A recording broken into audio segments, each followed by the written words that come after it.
Assalamualaikum warahmatullahi wabarakatuh. Selamat pagi dan salam sejahtera. Kami dari kelompok 7 yang beranggotakan Afifah Ramadanti, Jaja Jahidin, dan Nur Cahyanti akan mempresentasikan materi tentang gaya gerak listrik. Pada video ini, kami akan menjelaskan tentang gaya gerak listrik, flux magnetik, hukum Faraday, efisiensi transformator, serta memberikan contoh soal beserta pembahasannya. Apa itu gaya gerak listrik? Gaya gerak listrik atau biasa disebut GGL didefinisikan sebagai beda potensial antara ujung-ujung penghantar sebelum dialiri arus listrik atau dalam suatu rangkaian terbuka. Konsep dasar gaya gerak listrik.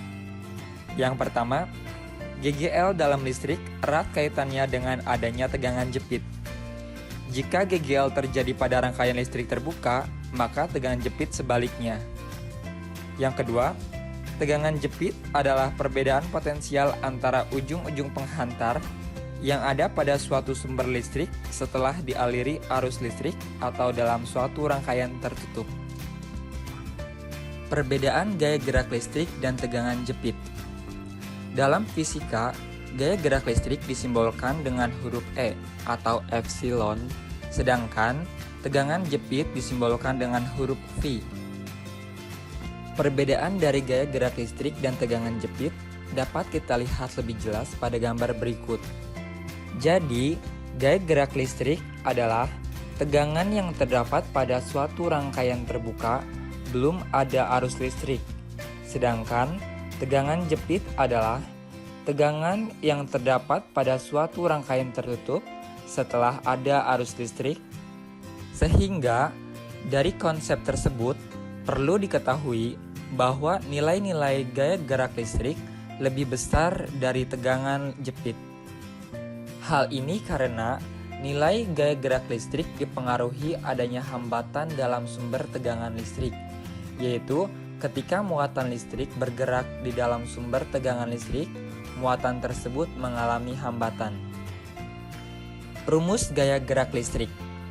Besarnya tegangan jepit antara titik A dan B dalam rangkaian tertutup dirumuskan sebagai berikut. VAB sama dengan E kurangi IR atau V sama dengan I kali R, di mana V adalah tegangan jepit dengan satuan volt, E atau epsilon adalah gaya gerak listrik dengan satuan volt, I adalah arus listrik dengan satuan ampere, R kecil adalah hambatan jenis dengan satuan ohm, dan R besar adalah hambatan dengan satuan ohm. Jika sebuah sumber tegangan memiliki hambatan dalam atau R, maka besarnya penurunan tegangan akibat hambatan dalam ini dirumuskan sebagai berikut. Yang pertama, delta V sama dengan E kurangi V kali J. Yang kedua, delta V sama dengan E kurangi dalam kurung E kurangi IR. Yang ketiga, delta V sama dengan I kali R. Sebagaimana hambatan pada rangkaian listrik, hambatan dalam gaya gerak listrik dapat dirangkai secara seri, paralel, maupun campuran. Selanjutnya yaitu flux magnetik. Apa itu flux magnetik? Flux magnetik adalah perubahan medan magnet di suatu posisi tertentu. Flux magnetik bisa didefinisikan sebagai ukuran total atau jumlah total medan magnet yang melewati suatu penampang tertentu. Flux magnetik juga sering diartikan sebagai keratapan medan magnet. Dan ini merupakan gambaran dari flux magnetik, di mana garis-garis medan magnetik yang menembus suatu permukaan pada bidang. Jadi, besarnya flux magnetik secara sistematis dapat dirumuskan sebagai berikut, yaitu V sama dengan A kali B kali cos theta, yang dimana V merupakan flux magnetik dengan satuannya Weber. B. Merupakan induksi magnetik dengan satuannya T. A. Merupakan luas permukaan pada bidang dengan satuannya meter persegi, dan theta adalah sudut antara B dengan bidang normal. Ini merupakan contoh penerapan pada fluks magnetik. Yang pertama, ada generator listrik. Generator listrik merupakan alat untuk mengubah energi mekanik menjadi energi listrik. Prinsip kerja dari generator ini mengaplikasikan konsep dari fluks ini. Jadi, medan magnet yang ada pada generator dan kumparan jika digerakkan akan menghasilkan perubahan fluks magnetik. Dengan adanya perubahan tersebut, maka timbullah arus listrik yang dimana bisa kita gunakan untuk alat-alat elektronik kita. Selanjutnya yang kedua itu ada motor listrik. Motor listrik kebalikan dari generator listrik. Motor listrik akan bekerja dan sangat bermanfaat untuk kehidupan manusia apabila terjadi perubahan fluks magnetik. Motor listrik ini termasuk alat yang mengubah energi listrik menjadi energi gerak. Energi gerak tersebut bisa terjadi karena energi listrik dari PLN akan diubah menjadi perubahan fluks magnetik yang mana menggerakkan turbin motor tersebut. Ini merupakan rumus fluks magnetik. Yang pertama, rumus fluks magnetik itu jika theta sama dengan 0 derajat atau medan magnet tegak lurus dengan bidang, maka persamaan fluks yang bisa kita gunakan adalah V sama dengan B kali A. Kalau misalkan yang di bawahnya, yang V sama dengan B kali A kali cos A, itu merupakan rumus sistematis atau rumus dasar dari fluks magnetik itu sendiri. Dan selanjutnya ada rumus GGL induksi, di mana EI sama dengan min N delta V per delta T, di mana EI merupakan GGL induksi dengan satuannya volt, N adalah jumlah lilitan, delta V adalah perubahan fluks magnetik, dan delta T merupakan perubahan waktu. Ini adalah contoh soalnya. Soal yang pertama, perhatikan gambar di bawah ini ya. Apabila medan magnet yang mengenai bidang ialah 50 T dan jari-jari silinder 1,4 M, maka berapa fluks magnetik yang melalui bidang tersebut? Di sini kita dapat ketahui bahwa B sama dengan 50 T dan R atau jari-jarinya sama dengan 1,4 M. Penyelesaiannya kita dapat gunakan rumus fluks magnetik yang V sama dengan B kali A kali cos theta. B-nya itu 50 T, R-nya atau jari-jari yaitu 1,4 M, dan cos A-nya yaitu yang 60 derajat. Jadi kalau misalkan penyelesaiannya itu 50 dikali 22 per 7 dikali 1,42 dikali cos 60 derajat. Totalnya menjadi 154 Weber. Jadi besar fluks magnetik yang dialami bidang tersebut adalah 154 Weber. Hukum Faraday. Hukum Faraday merupakan hukum dalam ilmu kimia yang ditemukan oleh Michael Faraday, itu ilmuwan asal Inggris. Hukum ini menjelaskan tentang hubungan antara massa zat yang dihasilkan di elektroda dengan muatan listrik yang digunakan. Hukum Faraday terbagi menjadi dua jenis, yaitu hukum Faraday 1 dan hukum Faraday 2. Hukum Faraday 1 yaitu berbunyi massa zat yang dihasilkan oleh suatu elektroda selama elektrolisis atau W akan berbanding lurus dengan jumlah muatan listrik yang akan digunakan atau Q. Jadi di sini adalah persamaan untuk menyatakan hukum Faraday 1. W berbanding lurus dengan Q.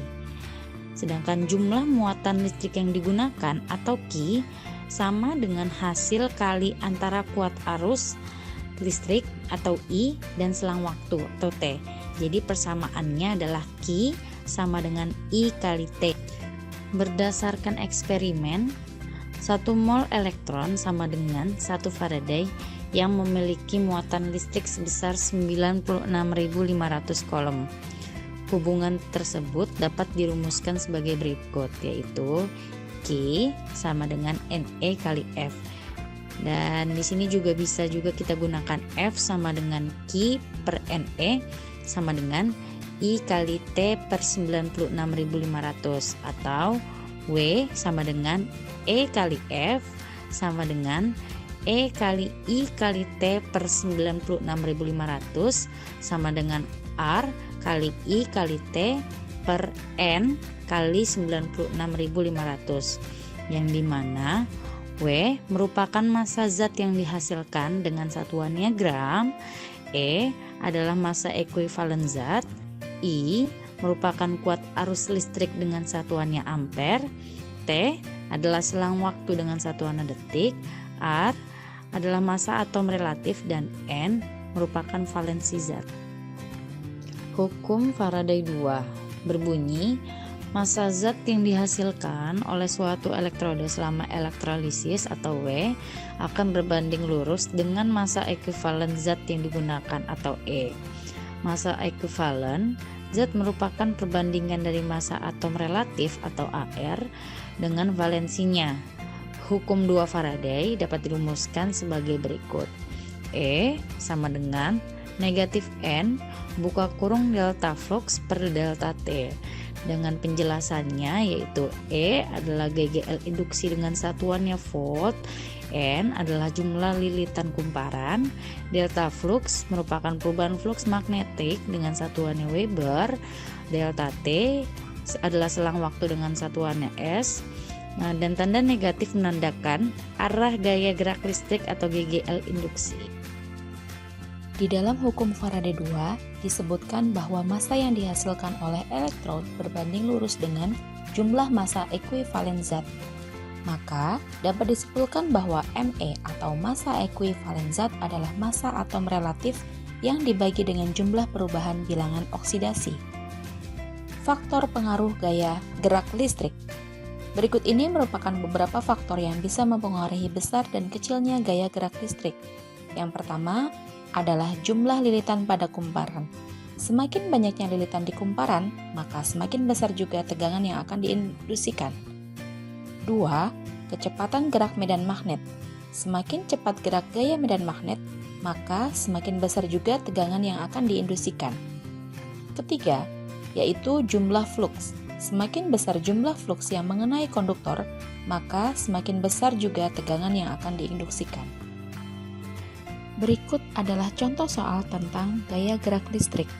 Jika ada sebuah kumparan yang berisi 50 lilitan dan flux magnet berubah sebesar 5 kali 10 pangkat min 3 Weber dalam selang waktu 10 milidetik, maka berapa gaya gerak listrik yang dihasilkan?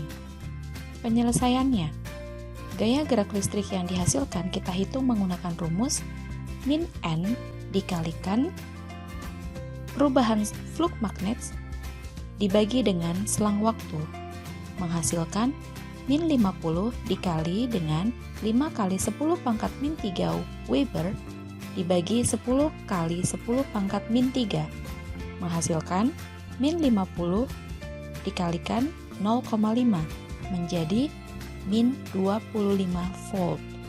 Jadi gaya gerak listrik induksinya yaitu min 25 volt. Berikutnya yaitu efisiensi transformator. Transformator atau sering juga disebut sebagai trafo adalah alat listrik yang fungsinya mengubah taraf suatu tegangan AC atau alternate current ke taraf yang lain. Maksudnya, trafo ini bisa menaikkan atau menurunkan tegangan AC. Berdasarkan fungsinya, transformator dibagi menjadi dua. Yang pertama, transformator step down, yaitu trafo yang digunakan untuk menurunkan tegangan listrik menjadi lebih kecil dari sumbernya. Trafo step down ini dapat kita temui di berbagai adaptor seperti kepala charger dan charger laptop. Contohnya, tegangan listrik di rumah yang sebesar 220 volt diubah menjadi 19 volt untuk charger laptop. Yang kedua, transformator step up, yaitu trafo yang digunakan untuk menaikkan tegangan listrik menjadi lebih besar dari sumbernya. Trafo step up ini biasa dimanfaatkan pada generator listrik. Efisiensi transformator. Transformator adalah alat yang bisa mentransmisikan energi, yang berarti ada energi yang masuk ke transformator dan ada energi yang keluar. Pada proses transmisi energi ini, ada energi yang hilang. Akibatnya, energi yang keluar lebih kecil daripada energi yang masuk. Efisiensi trafo ini merupakan perbandingan antara daya listrik yang keluar dengan daya listrik yang masuk. Berdasarkan efisiensinya, transformator dibagi menjadi dua. Yang pertama, transformator ideal, yaitu transformator yang memiliki efisiensi 100%. Artinya, daya listrik yang masuk sama dengan daya listrik yang keluar. Sayangnya di dunia yang nyata, transformator ideal ini tidak ada. Yang kedua adalah transformator tidak ideal, di mana energi yang keluar selalu lebih kecil dari energi yang masuk.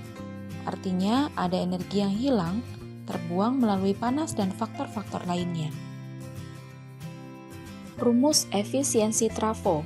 Yang pertama, rumus efisiensi trafo dapat dicari melalui perbandingan antara daya listrik yang keluar atau output dengan daya listrik yang masuk atau input.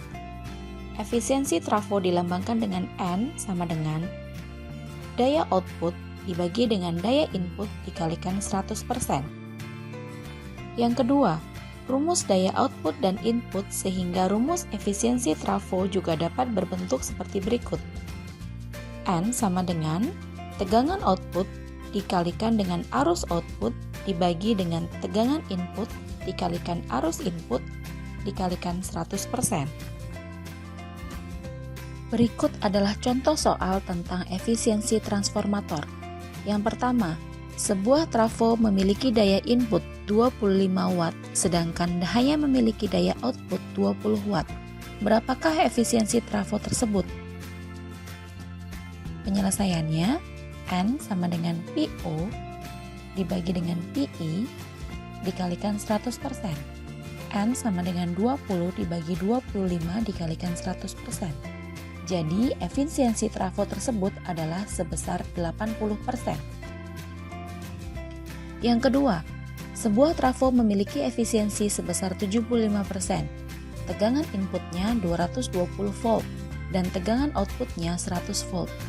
Jika kuat arus primer yang mengalir adalah 1 ampere, maka berapakah kuat arus sekundernya? Maka dapat diselesaikan dengan cara N sama dengan VO dikalikan IO dibagi dengan VI dikalikan II dikalikan 100%. Maka kuat arus sekundernya adalah 1,65 ampere. Demikian presentasi dari kelompok kami tentang gaya gerak listrik. Semoga materi ini dapat menambah pengetahuan kita semua tentang gaya gerak listrik. Kami ucapkan terima kasih atas perhatiannya. Wassalamualaikum warahmatullahi wabarakatuh.